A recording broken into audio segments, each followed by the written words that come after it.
크리스찬의 쉿 콰이어트 타임. 샬롬, 크리스찬 성도님들 반갑습니다. 오늘의 본문은 마태복음 1장 1절부터 17절까지의 말씀입니다. 본문의 제목은 예수 그리스도의 계보입니다. 본문을 읽기 전에 어떤 내용인지 요약본을 먼저 읽어드릴게요. 구약은 세상의 기원에 관한 책인 창세기로 시작하고 신약은 세상을 창조하신 분의 기원에 관한 책으로 시작합니다. 마태는 족보를 통해 예수님이 아브라함과 다윗의 후손이심을 보여줍니다. 오늘의 본문 1절입니다. 아브라함의 후손이며 다윗의 후손인 예수 그리스도의 족보입니다. 아브라함은 이삭을 낳고 이삭은 야곱을 낳았습니다. 야곱은 유다와 그의 형제들을 낳았습니다. 유다는 베레스와 세라를 낳았는데 이들의 어머니는 다말입니다. 베레스는 헤스론을 낳고 헤스론은 람을 낳았습니다. 람은 아미나답을 낳고 아미나답은 나손을 낳았습니다. 나손은 살몬을 낳았습니다. 살몬은 보아스를 낳았는데 보아스의 어머니는 라합입니다. 보아스는 오벳을 낳았는데 오벳의 어머니는 룻입니다. 오벳은 이새를 낳았습니다. 이새는 다윗을 낳고 다윗은 솔로몬을 낳았습니다. 솔로몬의 어머니는 우리아의 아내 밧세바였습니다. 솔로몬은 르호보암을 낳고 르호보암은 아비야를 낳았습니다. 아비야는 아사를 낳았습니다. 아사는 여호사밧을 낳고 여호사밧은 요람을 낳았습니다. 요람은 우시야를 낳았습니다. 우시야는 요담을 낳고 요담은 아하스를 낳았습니다. 아하스는 히스기야를 낳았습니다. 히스기야는 므낫세를 낳고 므낫세는 아몬을 낳았습니다. 아몬은 요시야를 낳았습니다. 요시야는 여고냐와 그 형제들을 낳았는데 이때는 백성들이 바빌론으로 끌려갈 무렵이었습니다.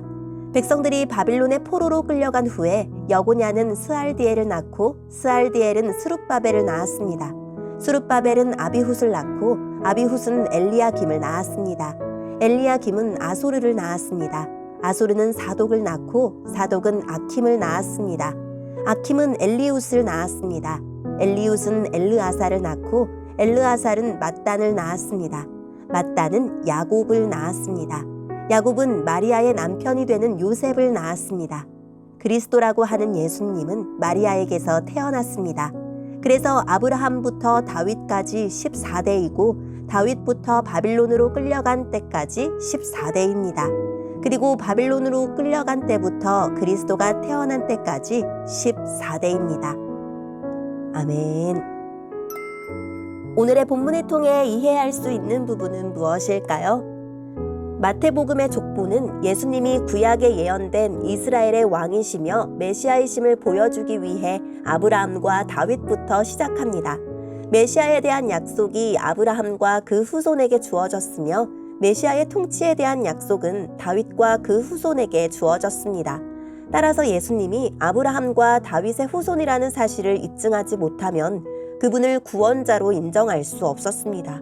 당시 이스라엘은 로마의 속국이었고 다윗 가문은 몰락한 상황이었지만 신실하신 하나님은 구약의 모든 약속을 성취하셨습니다. 예수님은 마른 땅에서 나온 줄기와 같았지만 예수님을 믿는 자마다 구원과 새 생명을 얻게 하셨습니다. 예수님의 족보에는 유대인의 족보와 어울리지 않는 이방인 여자들이 나오는데 이를 통해 예수님은 유대인이나 헬라인이나 차별 없이 한 분이신 주께서 모든 사람의 주가 되시겠다는 말씀을 성취하십니다. 유대인이 예수님을 인정하지 않자 예수님은 혈통과 조건을 넘어서서 유대인이든지 이방인이든지 주를 믿는 자에게 구원을 선물해 주십니다. 오늘의 본문을 통해 알 수 있는 우리 하나님은 어떤 분일까요? 예수님은 이스라엘이 고대하던 그 다윗의 후손, 하나님의 약속대로 다윗의 왕위를 이룰 영원한 왕이십니다. 그분이 오심으로 끊어진 이야기가 다시 이어졌고 구원의 새 시대가 열렸습니다. 이것이 마태가 전하는 복음의 핵심입니다.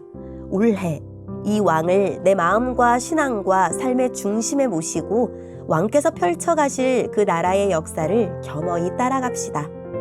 마태복음의 계보는 구약과 신약을 이어주며 새 창조와 새 시대의 시작을 알려주는데 그 중심에 예수 그리스도가 계십니다. 새해가 되었다고 거저 새로워지는 것이 아닙니다. 새 시대를 여신 예수님을 믿고 따를 때 비로소 인생의 태초가 열리며 혼돈과 공허가 끝날 것입니다. 주님과 동행하며 내게 주어진 매일을 신선한 새날로 보냅시다. 하나님의 언약은 인간의 연약함과 범죄, 반복되는 실수와 실패 속에서도 중단되거나 철회되지 않습니다. 마태복음의 족보는 이스라엘의 역사를 한눈에 보여줍니다. 아브라함은 그 역사의 시작이고 다윗은 최고점이며 바빌론 포로기는 최저점입니다. 그리고 예수 그리스도에게 와서 그 역사는 정점과 성취에 이릅니다. 하나님의 계획 가운데 시작되고 은혜 가운데 진행되던 역사가 이스라엘의 죄악으로 위기에 처하기도 했지만 하나님의 신실하심 덕분에 구속의 역사가 끊어지지 않고 그리스도까지 이르렀습니다. 하나님의 은혜 말고는 설명할 수 없는 역사입니다. 우리가 얻은 구원과 삶도 오직 은혜, 오직 예수로만 설명됩니다. 오늘의 본문을 통해 우리에게 주시는 교훈은 무엇일까요? 예수님의 계보는 구약과 신약을 하나의 이야기로 이어줍니다. 구약이 약속의 시대였다면 신약은 성취의 시대입니다. 예수 그리스도가 그 약속과 성취의 중심에 있습니다. 이방인이거나 비정상적 결혼 생활을 했던 여인들이 계보의 중요한 위치를 담당합니다. 이는 하나님 나라는 유력한 사람들이 이끌어온 것이 아니라 은혜로 이어져 왔음을 보여줍니다. 예수님도 주님의 자비로운 뜻을 따라 세상에 오셨습니다. 지금 신실치 못한 우리 때문에 교회가 위태롭지만 주님은 신실하시니 반드시 회복하실 것입니다.